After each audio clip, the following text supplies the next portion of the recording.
Selamat pagi menjelang siang untuk anak didik kami semuanya, kelas 12. Selamat bertemu kembali bersama saya dalam video pembelajaran kita yang ketiga ini, yakni tentang panggilan hidup. Maka kita akan membahas pada subtema yang berikut ini tentang perkawinan dalam gereja Katolik. Pada pertemuan sebelumnya, kita sudah membahas tentang panggilan hidup berkeluarga. Nah, di sana kita sudah melihat makna dari sebuah keluarga itu seperti apa. Keluarga sebagai sekolah iman, keluarga sebagai sekolah kebajikan, tempat menanamkan nilai-nilai moral sejak dini. Dan di sanalah kita dididik, dilatih dan dibentuk sebagai pribadi sampai kita di usia kita saat ini. Maka pada pertemuan yang ketiga ini kita akan mencoba memahami tentang perkawinan itu bagaimana dimaknai sebagai sebuah sakramen dalam konteks gereja Katolik. Nah, perkawinan atau menikah itu adalah sesuatu yang sudah biasa kita dengar, bahkan kita lihat bagaimana orang tua kita, ayah dan ibu kita menjalin hubungan perkawinan itu berumah tangga menjadi sebuah keluarga. Nah, berpikir untuk menikah atau perkawinan itu hal yang wajar. Nah, tapi ya, kapan waktunya untuk melaksanakan itu, ya ada waktunya. Nah, tapi untuk berpikir ke sana pasti kita pikirkan, dan nantinya suatu saat kita akan pada waktu tertentu kita akan sampai juga ke pemikiran untuk menikah dan rencana-rencana selanjutnya.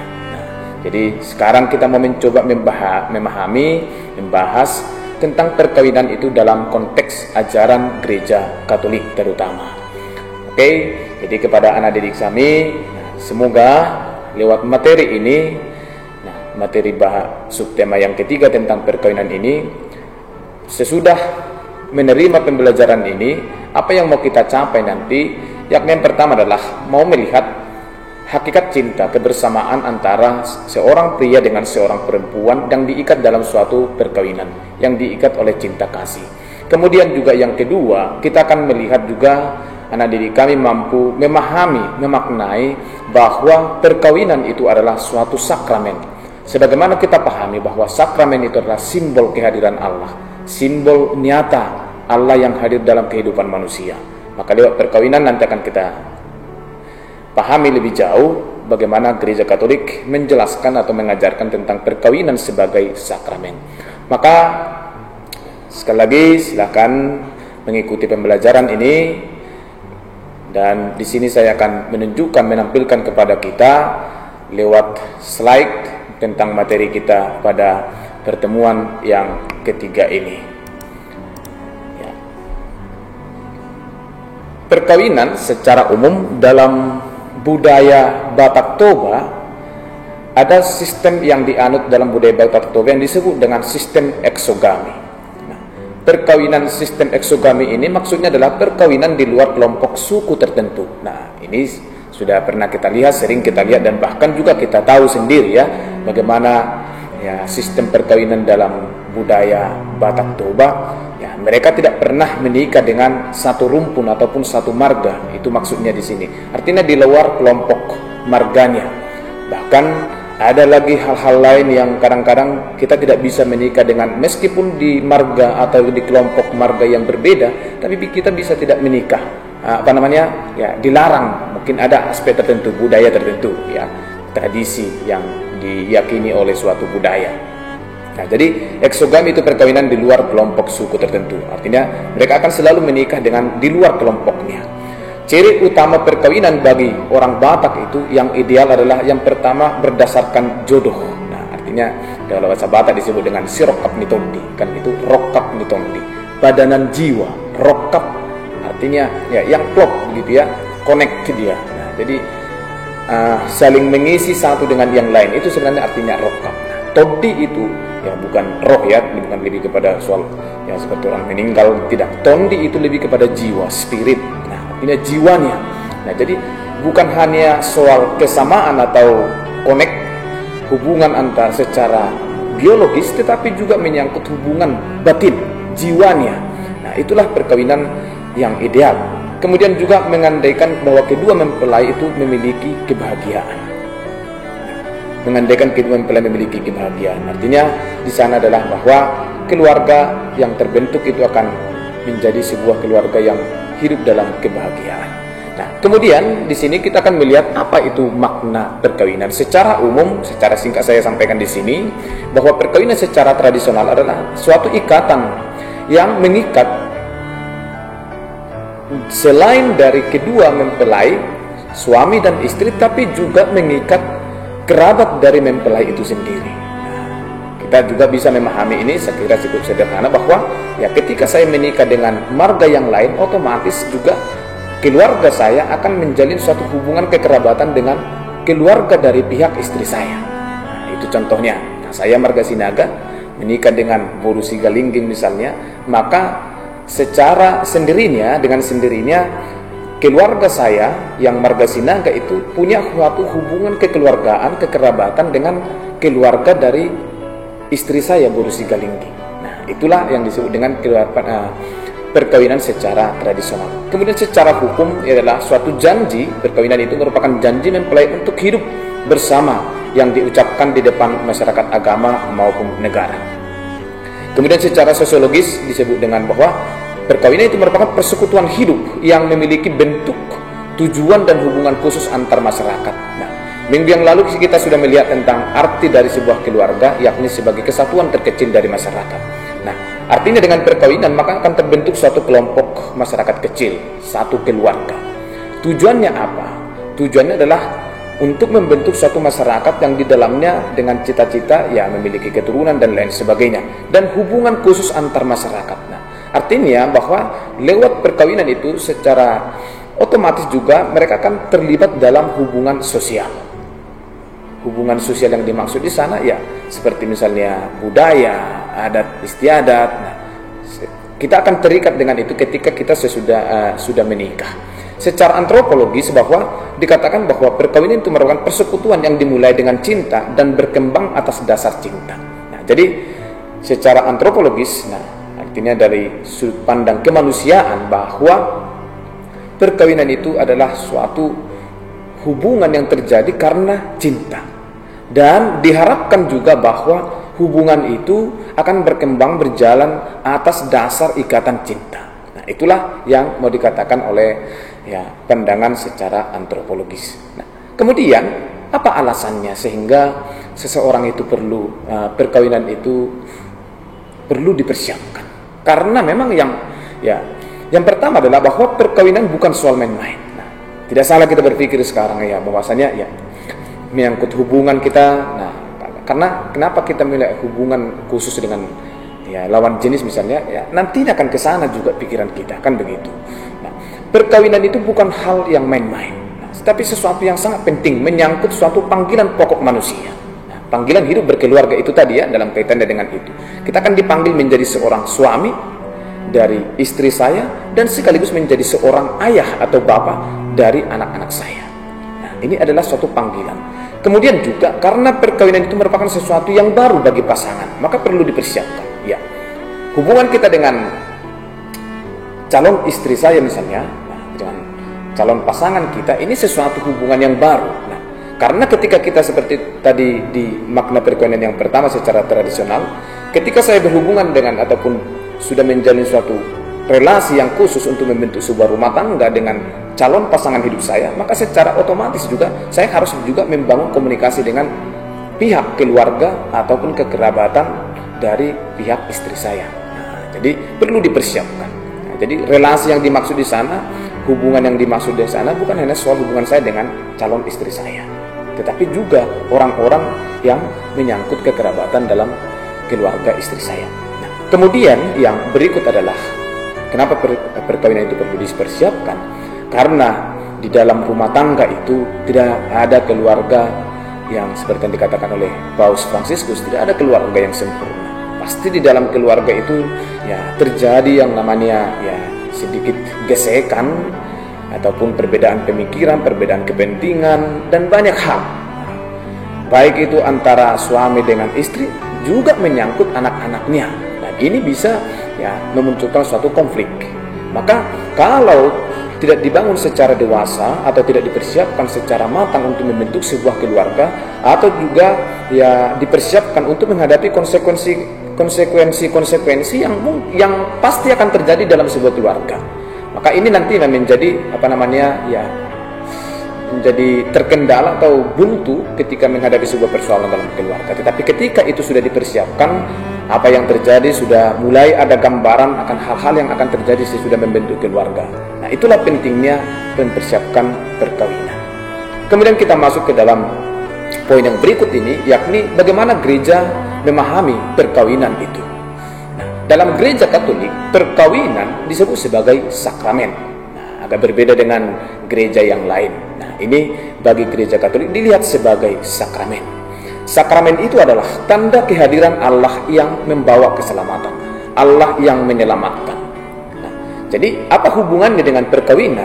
Nah, Allah yang menyelamatkan itu dalam sakramen perkawinan diwujudkan atau dikonkretkan dalam hubungan antara seorang pria dan wanita yang mempersatukan cinta mereka, yang ingin membentuk sebuah keluarga. Jadi gambaran cinta atau cinta yang mempersatukan antara suami dengan istri inilah gambaran dari Allah yang mencintai umat manusia.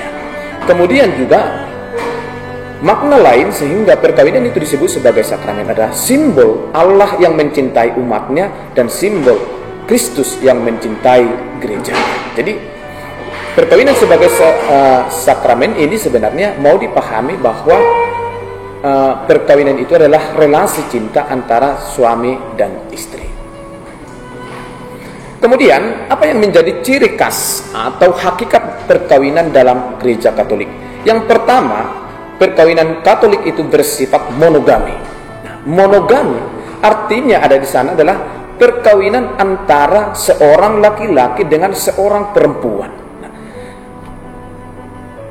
orang sering membandingkan atau memperlawankan kata monogami dengan poligami. Tidak, ini tidak persis sama, tidak bisa dilawankan, bukan lawan kata ini.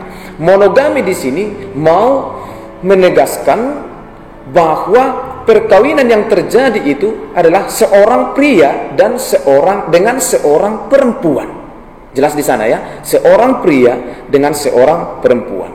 Maka gereja Katolik dengan ciri khas perkawinan itu sampai saat ini menentang yang namanya perkawinan homoseksual atau perkawinan sejenis. Nah, lewat ciri khas monogami ini, gereja mau menegaskan bahwa perkawinan yang sah itu sesuai dengan kodratnya itu adalah seorang laki-laki dengan seorang perempuan. Karena itulah memang yang ideal dan itulah yang seharusnya sesuai dengan kodratnya, laki-laki dan perempuan. Begitu ya. Nah, jadi gereja Katolik dengan tegas itu menolak perkawinan sejenis. Kemudian yang sifat yang kedua itu bahwa perkawinan dalam gereja Katolik bersifat tak terceraikan.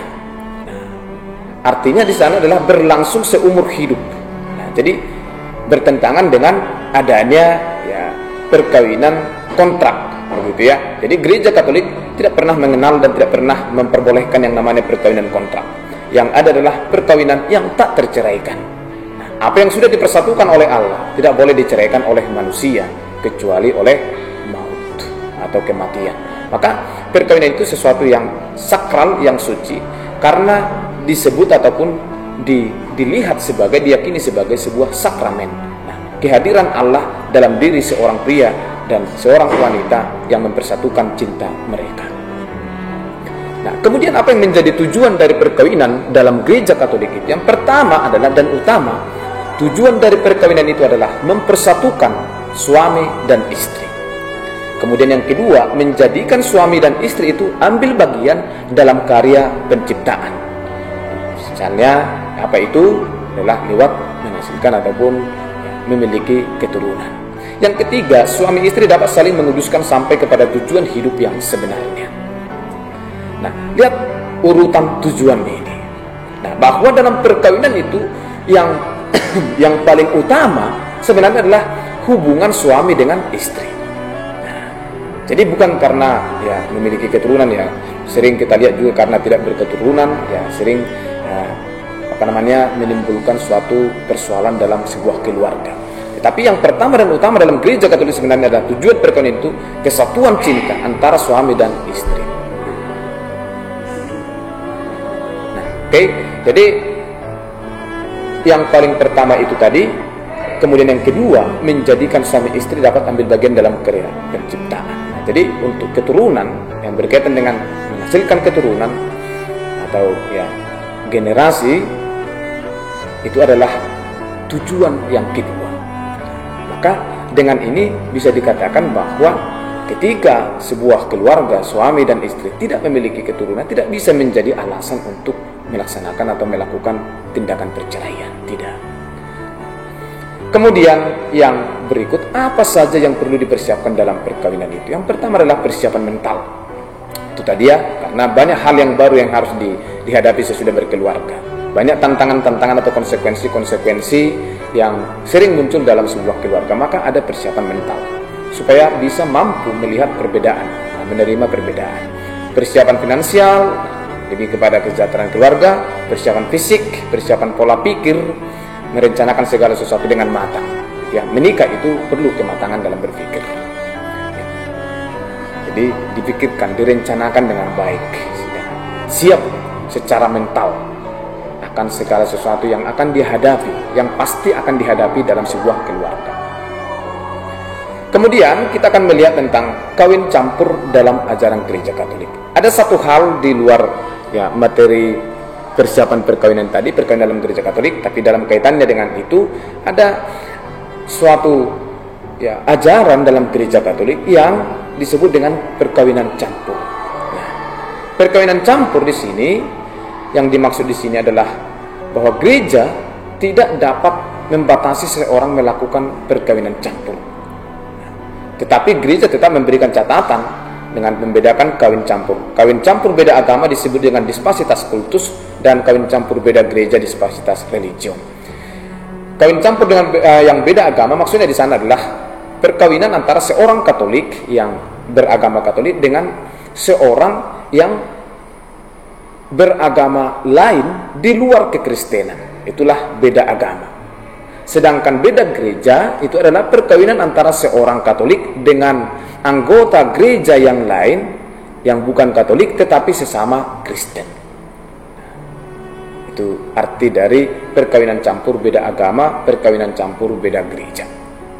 Nah, namun apa yang mau dikatakan dengan perkawinan campur beda agama ataupun beda gereja ini? Artinya di sana adalah bahwa gereja Katolik memberikan ya peluang atau memberikan kesempatan kepada setiap orang untuk tetap menjalankan imannya sesuai dengan kepercayaannya. Nah, meskipun sudah menikah, nah, suami Katolik, istri Protestan atau Islam, nah, bisa. Nah, gereja memberikan ya ruang itu. Tetapi bagaimana keluarga menjalani ini, ya ini menjadi ya mungkin perlu dipertimbangkan kembali. Nah, syaratnya apa? Nah, di sini gereja Katolik memberikan syarat bagi terlaksananya perkawinan campur beda agama ataupun beda gereja. Yang pertama adalah mendapatkan suatu dispensasi. Artinya izin dari ya pemimpin gereja lokal. Dalam hal ini adalah Bapak Uskup. Nah, di mana dia menikah, di keuskupan mana dia menikah, maka harus ada surat izin dari uskup setempat. Kemudian yang kedua, pihak Katolik harus berjanji tidak akan meninggalkan imannya dan juga anak-anaknya akan diarahkan, dibawa, dididik secara Katolik. Nah, itu syarat yang kedua. Yang ketiga, pihak non-Katolik harus mentaati hakikat perkawinan Katolik dan kewajiban dari seorang Katolik. Nah, contohnya di sana apa? Kalau misalnya seorang Muslim bisa menikah lebih dari satu kali, tapi dalam gereja Katolik tidak. Nah, maka dalam artian ini menaati hakikat perkawinan gereja Katolik itu bahwa meskipun dia diberikan kesempatan untuk menganut agamanya secara Islam, tapi dia harus tetap mengikuti hakikat perkawinan dalam gereja Katolik itu, yakni tak terceraikan. Tidak bisa menikah dengan orang lain, padahal perkawinan mereka dengan si Katolik ini masih berjalan. Nah, itu artinya mentaati hakikat perkawinan dalam gereja Katolik. Kemudian yang berikut adalah bagaimana gereja Katolik dalam konteks perkawinan ini tentang keluarga berencana. gereja secara umum menganjurkan KB, keluarga berencana, tapi yang secara alamiah dianjurkan, itu ya. Menggunakan KB dengan cara lain di luar yang alamiah ya, bisa, tetapi tidak merendahkan martabat suami ataupun istri, tidak bertentangan dengan hidup manusia, apalagi pengguguran serta terpertanggungjawabkan secara medis. Oke, saya kira itu saja materi kita pada siang hari ini. Semoga materi ini dapat membantu kita untuk memahami hakikat ataupun makna perkawinan dalam gereja Katolik, sehingga juga mampu ya dalam usia kita yang sudah kelas 12 ya, artinya ada suatu pengetahuan awal. Nah, nanti ya untuk lebih jauh memaknai perkawinan seperti apa, sesudah kita sudah sampai kepada waktunya. Tapi tidak salah saya kira kita mencoba memahami perkawinan itu seperti apa dalam konteks kekristenan gereja Katolik secara khusus. Oke, terima kasih. Selamat siang. Semoga Tuhan memberkati kita. Dan salam, semoga kita juga tetap sehat di kondisi COVID ini. Terima kasih.